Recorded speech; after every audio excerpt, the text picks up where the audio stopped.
नमस्कार दोस्तों, कैसे हैं आप लोग। मैं पुष्पेंद्र स्वागत करता हूं आपका एक बार फिर आपके अपने चैनल सैलरी ज्ञान में, जहां मिलती हैं आपको सैलरी और पीएसयू से रिलेटेड बहुत सारी जानकारियां। दोस्तों, पहले तो मैं आपसे सॉरी बोलना चाहूंगा बिकॉज मैं ऑलमोस्ट 15 दिनों से गायब हूं। मतलब 15 दिन से मैंने कोई वीडियो नहीं बनाया है। ऑल्सो मैंने कोई स्टोरी, कोई न्यूज़ कुछ भी शेयर नहीं किया because I was pretty much enjoying my life. मैं पिछले 15 दिनों से अपनी लाइफ जी रहा था, है ना। हमेशा काम थोड़ी करते रहेंगे, कुछ टाइम अपनी लाइफ के लिए भी निकालना चाहिए ना। तो जो लास्ट से लास्ट वीकेंड था, मतलब 10-11 वाला, 9-10 वाला जो वीकेंड था, उसमें तो मेरा एग्जाम था, तो मैंने एग्जाम दिया था। इसके अलावा जो मेरा 15, 16, 17 वाला वीकेंड था, उसमें हम भक्ति में गए हुए थे। मैं केदारनाथ गया हुआ था। जी हाँ, जो लोग मेरे इंस्टाग्राम से जुड़े हुए हैं उन लोगों को पता लग रहा होगा कि मैं केदारनाथ होके आया हूँ।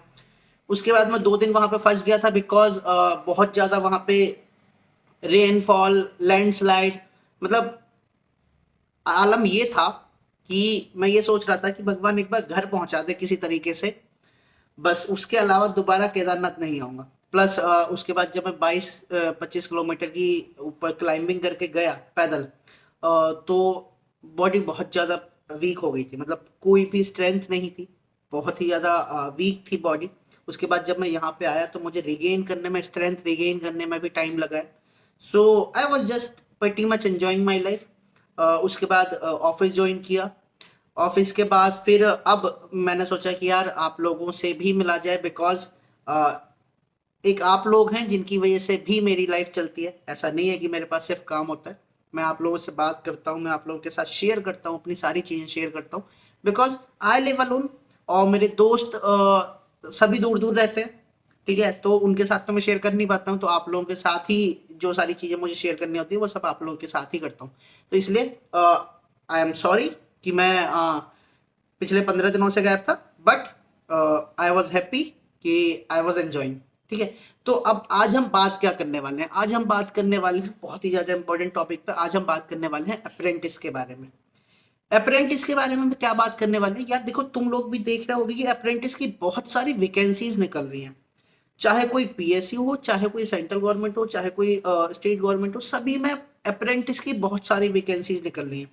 अब लोग कंफ्यूज हो जाते हैं कि यार मुझे अप्रेंटिस करना चाहिए या नहीं करना चाहिए। तो आज मैं इस सवाल का जवाब आपको बहुत ही अच्छे तरीके से देने वाला हूँ, line by line, step by step, कि यार अप्रेंटिस में जाना चाहिए या नहीं जाना चाहिए। अप्रेंटिस आपके लिए फायदेमंद हो सकती है या फिर ये आपके लिए घाटे का सौदा हो सकती है।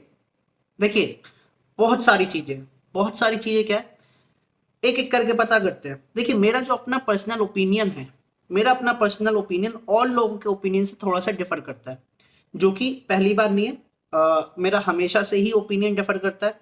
इसीलिए मुझे मेरे कमेंट सेक्शन में बहुत सारे सपोर्ट्स और बहुत सारे डिसलाइक्स, दोनों चीजें मिलती हैं बिकॉज मैं जो है वो ट्रू बात, जो जो प्रैक्टिकल चीज है, उस पर ज्यादा रिलाय करता हूँ। ठीक है। मैं उस बात पर रिलाय नहीं करता कि यार मैं तुमको अच्छी अच्छी बातें बोलूं, भले ही मार्केट में वैसा हो रहा हो या नहीं हो रहा हो। तो मेरा सिंपल सा रहता है कि यार मैं आपको जो बात सही है वो बताऊं। तो अप्रेंटिस के बारे में मुझे क्या लगता है, अप्रेंटिस पर्सन्स को यूजुअली अवॉइड करनी चाहिए, जो लोग अवॉइड कर सकते हैं। जो लोग नहीं कर सकते उनको डेफिनेटली जाना चाहिए, बट जो लोग अवॉइड कर सकते हैं उनको करनी चाहिए। मैं आपको ट्रू बात बता रहा हूँ। बहुत सारे लोग इस पर डिसएग्री भी कर सकते हैं, नीचे कुछ कुछ बोलेंगे कि आपको नहीं पता है कुछ, आप ऐसे ही फर्जी की बातें करते रहते हो, फलाना फलाना बोलेंगे। बट इसीलिए मैंने पहले बता दिया कि I am telling you my opinion है। ठीक है। और मेरा ओपिनियन किसी से इन्फ्लुएंस नहीं होता है, मेरा अपना ओन का ओपिनियन होता है। ठीक है। अब मैं ऐसा क्यों कह रहा हूं, इसके पीछे मैं आपको फैक्ट्स भी बताऊंगा, इसके पीछे मैं आपको ट्रुथ भी बताऊंगा क्यों मैं आपसे कह रहा हूं कि यार अप्रेंटिस जो लोग अवॉइड कर सकते हैं उनको करनी चाहिए। The thing is, number one, apprentice का जो जो पे स्केल होता है वो लगभग 10,000 से 15,000 के बीच में होता है। चाहे आप किसी भी कंपनी की अप्रेंटिस उठा लीजिए, 10,000, 11,000, 12,000, 13,000, up to 15,000, max to max 15,000। I am talking about diploma level, ITI level, उन लोगों की बात कर रहा हूँ। अब तो बीटेक वालों की भी अप्रेंटिस निकलने लग गई है। मतलब चल क्या रहा है कंट्री में, बीटेक वाले भी अब अप्रेंटिस करेंगे। ठीक है। तो पहली बात तो 10 से 15,000 उनका स्टाइपेंड होता है, that too for 1 year. In that, accommodation is also not included. Company जो है वो आपको एकोमोडेशन नहीं देती है इस 10 से 15 हज़ार में। तो आप कहीं भी जाके रहेंगे, जहाँ पे आपकी पोस्टिंग होगी वहां पे जाके आप रहेंगे, तो आप रहेंगे, ठीक है, और आप अपना खाना मैनेज करेंगे, तो इस 10 से 15 हज़ार के बीच में उतना ही हो पाएगा। तो देखिए आपकी सेविंग तो होने नहीं वाली है। If you are going for money then you should not go, because आप मनी बचा ही नहीं पाएंगे। इवन कई बार तो ऐसा होगा कि अगर आपकी सपोज करिए कि किसी मेट्रो सिटीज के आसपास अगर आपका ऑफिस हो गया, या फिर मेट्रो सिटीज के आसपास आपकी अप्रेंटिस हो गई in place of plant terminal, किसी टायर 3 सिटी की जगह अगर आपकी पोस्टिंग किसी टायर 1 सिटी में हो जाती है, तो आपका पैसा तो बिल्कुल नहीं बचने वाला है, ठीक है। कुछ लोग इसलिए जाते हैं कि यार पैसा नहीं है, इशू होते हैं, घर में बहुत सारी दिक्कतें होती हैं, इसलिए अप्रेंटिस करते हैं। बट द थिंग इज, अगर आपको टायर 1 सिटी मिल जाती है तो देखो यार, पैसा तो तुम नहीं बचा पाओगे। इट्स डेफिनेटली 100% क्लियर, बिकॉज आपको 10 से 15 हज़ार रुपए मिलने वाले हैं। अब कितना भी कम करोगे, कितना भी कम करोगे, तो भी 3 से 4 हज़ार रुपए का आपका रूम आएगा, ठीक है। आप कितना भी कम करोगे, कितना भी कम करोगे, 3 से 4 हज़ार रुपए का आपका खाना आएगा। 3 टाइम तो खाओगे ना। अपनी हेल्थ के साथ तो आप ज्यादा नहीं कर सकते ना मैनेज। उसके बाद आप कितना भी कम करोगे, आने जाने का खर्चा, फिर उसके बाद कई सारे बहुत सारे और भी खर्चे होते हैं, फोन का खर्चा हो गया, इंटरनेट का खर्चा हो गया, बहुत सारे खर्चे होते हैं। तो आप पैसा तो नहीं बचा पा रहे, ठीक है। तो जो लोग पैसा बचाने के लिए जा रहे हैं अप्रेंटिस करने के लिए, उनके लिए तो डेफिनेटली नो है कि यार आपको नहीं जाना चाहिए। और अगर आप जा रहे हैं तो आप एक बार सोच लीजिए कि मैं एक्चुअली मैं सही जा रहा हूं या नहीं जा रहा हूं, बिकॉज पैसा तो नहीं बचेगा। सेकंड थिंग, कई सारे लोग जाते हैं एक्सपीरियंस के लिए कि यार मुझे ना कॉर्पोरेट का एक्सपीरियंस मिलेगा, कॉर्पोरेशन कैसे काम करते हैं, पब्लिक सेक्टर कैसे काम करते हैं, उसका बहुत सारा एक्सपीरियंस मिलेगा, ठीक है। आई एग्री, जाओ। बट द थिंग इज, 1 साल में क्या होगा? अब जैसे जैसे इंडस्ट्री इंडस्ट्री में ही यूज आता है उसका काम। जैसे सपोज करिए आप ऑयल इंडस्ट्री में जाते हैं, सपोज करिए आप आईओसीएल में अप्रेंटिस करते हैं, सपोज करिए आप बीपीसीएल में अप्रेंटिस करते हैं। तो आईओसीएल की अप्रेंटिस या बीपीसीएल की अप्रेंटिस या एचपीसीएल की अप्रेंटिस सिर्फ इन 3 कंपनियों में ही काम आएगी। आप आईओसीएल में अप्रेंटिस करके आप आईओसीएल में एक्सपीरियंस लेके इसरो की पोस्ट के लिए अप्लाई नहीं कर सकते, ठीक है, या फिर वहां पर डीआरडीओ की पोस्ट के लिए अप्लाई नहीं कर सकते, बिकॉज उनका अलग है, उनका सारा का सारा वर्किंग अलग है, उनका सारा का सारा मैकेनिज्म अलग है। बट आप आईओसीएल में अप्रेंटिस करके yes you can apply for IOCL, BPCL, HPCL. But apprentice के बेस पे जॉब कितनी निकलती है ये आपको भी पता है। जब भी अप्रेंटिस का कोई नोटिफिकेशन निकलता है तो उसमें बहुत क्लियरली लिखा होता है कि जो कॉरपोरेशन है, कॉरपोरेशन आपको जॉब देने की यहाँ पे बात नहीं कर रही, और आप उसका क्लेम भी नहीं कर सकते। हर एक अप्रेंटिस के नोटिफिकेशन में ये बहुत क्लियरली लिखा होता है। मैं आपको लाइन पढ़ के बताता हूँ कि क्या लिखा होता है। जो लाइन लिखी होती है वो लाइन लिखी होती है that corporations shall have no obligation to offer employment to such apprentice. In addition, apprentice cannot claim right for employment on the grounds of completion of apprentice. Simple सी बात है कि यार पहली बात तो आपको 1 साल के लिए जो अप्रेंटिस मिल रही है, आप उस पर कंपनी आपको परमानेंट जॉब नहीं देती है, ठीक है। मैं पिछले 4-5 सालों से अप्रेंटिस के बैच निकलते हुए देख रहा हूँ, ठीक है। किसी को कोई जॉब की गारंटी नहीं होती और उनको जॉब मिलती भी नहीं है।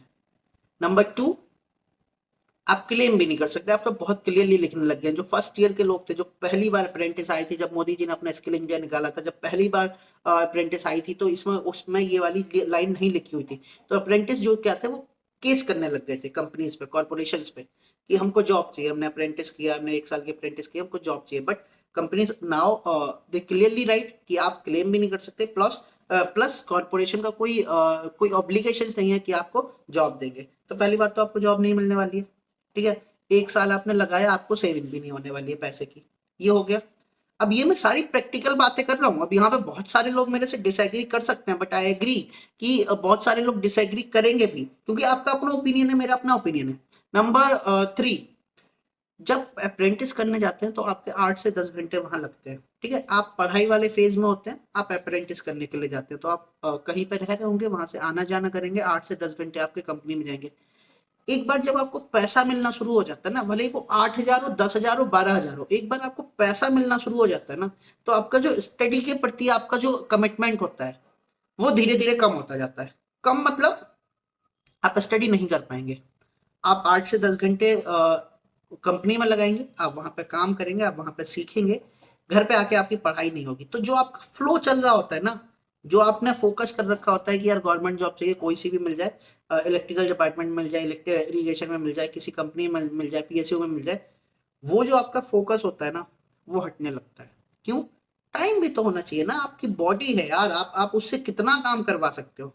ठीक है, तो जो आपका स्टडी का फ्लो है वो पूरा टूट जाता है। और ये मेरा सबसे बड़ा रीजन है कि मैं कहता हूं, या फिर मैं आपसे कह रहा हूं कि अप्रेंटिस अवॉइड करनी चाहिए।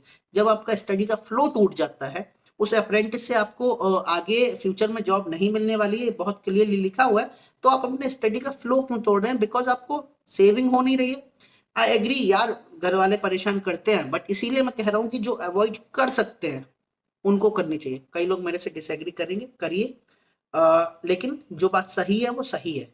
आपका जो स्टडी का फ्लो टूटता है ना, वो फिर आगे नहीं बनता है। प्लस एक और बेकार चीज है, वो ये है, once you will start getting money, आपके पास जब पैसा आने लगता है, तो फिर आप पढ़ाई की तरफ नहीं देखते, आप पैसे की तरफ देखते हैं। मैं पिछले 4-5 सालों से जो भी अप्रेंटिस के बैच निकाले हैं मैंने, मतलब जो मेरे सामने से होके गए हैं, आई हैव सीन देम, उनको यहाँ पे 12,000 मिल रहे थे, now they are not looking for study, they are looking for job. अब उनको चाहे 8,000 की मिले, चाहे 10,000 की मिले, फिर वो किसी कंपनी में जाते हैं, मारुति होंडा में जाके लगते हैं, 10,000 रुपए, 12,000 रुपए, 15,000 रुपए पे अपनी जॉब करते हैं। बिकॉज उनसे स्टडी अब नहीं होगी, बिकॉज उनका फ्लो टूट चुका है। तो अप्रेंटिस क्या कर रहा है? अप्रेंटिस आपको पैसा नहीं दे रहा है, अप्रेंटिस आपको सेविंग नहीं दे रहा है, अप्रेंटिस आपको जॉब नहीं दे रहा है, अप्रेंटिस आपको कोई कमिटमेंट नहीं दे रहा है कि आपको आगे जॉब मिलेगी।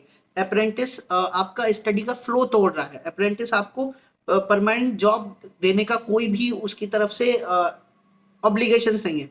तो देन वाई? सिर्फ एक्सपीरियंस के लिए, और वो एक्सपीरियंस जो कि आप दूसरी जगह जाकर लगा भी नहीं सकते। आप आईओसीएल का एक्सपीरियंस डीआईडीओ में नहीं दिखा सकते यार। DIDO is a separate mechanism type company and IOCL is totally separate. समझ रहे हो? अब जो लोग समझ रहे होंगे सिर्फ उनको ही समझ आ रहा होगा। ठीक है, तो जिन लोगों ने ये परसेप्शन बना रखा होगा कि यार मुझे जाना है, एक्सपीरियंस मिलेगा, एक्सपीरियंस मिलता है, बट उस एक्सपीरियंस का काम भी तो आना चाहिए। एक्सपीरियंस का अगर काम ही नहीं निकलेगा तो आप क्या करोगे यार? पेपर तो आपको देना ही पड़ेगा। कल के दिन अगर कोई वैकेंसी निकलती है तो पेपर तो होगा, रिटन टेस्ट तो होगा। आपका एक्सपीरियंस आपको 5 नंबर दिला सकता है, बट आपको रिटन टेस्ट तो देना पड़ेगा। बट आपका तो फ्लो टूट चुका है स्टडी का, तो कैसे रिटन टेस्ट निकलेगा? समझ रहे हैं कि नहीं समझ रहे हैं? इसीलिए मैं कह रहा हूँ कि इस अप्रेंटिस जो लोग अवॉइड कर सकते हैं वो उनको करनी चाहिए। कई लोगों के ऊपर बहुत सारा पीयर प्रेशर होता है, कई लोगों के ऊपर बहुत सारा फैमिली प्रेशर होता है, नेबर का प्रेशर होता है, रिलेटिव का प्रेशर होता है कि यार कर क्या रहे हो, बहुत साल हो गए। उनको अप्रेंटिस के लिए जाना चाहिए। ठीक है, बिकॉज हर बार आप प्रेशर हैंडल नहीं कर सकते। तो द थिंग इज, आपको अप्रेंटिस के लिए जाना चाहिए। अगर आप बिल्कुल ही अवॉइड नहीं कर सकते, then you should go, you will get the experience, you will get the knowledge. But मेरी आप सभी लोगों से एक ही रिक्वेस्ट रहेगी कि यार अपना जो फ्लो है, अपना आपका जो जो फ्लो है स्टडी का, उसको मत तोड़िए। ठीक है, आई होप आपको बहुत सारी चीजें क्लियर हुई होंगी। अगर आप कुछ मेरे से स्पेशली जानना चाहते हैं तो मुझे नीचे कमेंट कर सकते हैं। मेरे इंस्टाग्राम पे जाके मुझे आप चेक कर सकते हैं, मुझे आप मैसेज कर सकते हैं। मैं ज़्यादा से ज़्यादा कोशिश करूंगा आप सभी लोगों के रिप्लाई देने की। तो दोस्तों, आज की वीडियो में इतना ही। आगे फिर मिलेंगे एक नई वीडियो में एक नई नॉलेज के साथ। तब तक के लिए बी हैप्पी, बी मोटिवेटेड। नमस्ते।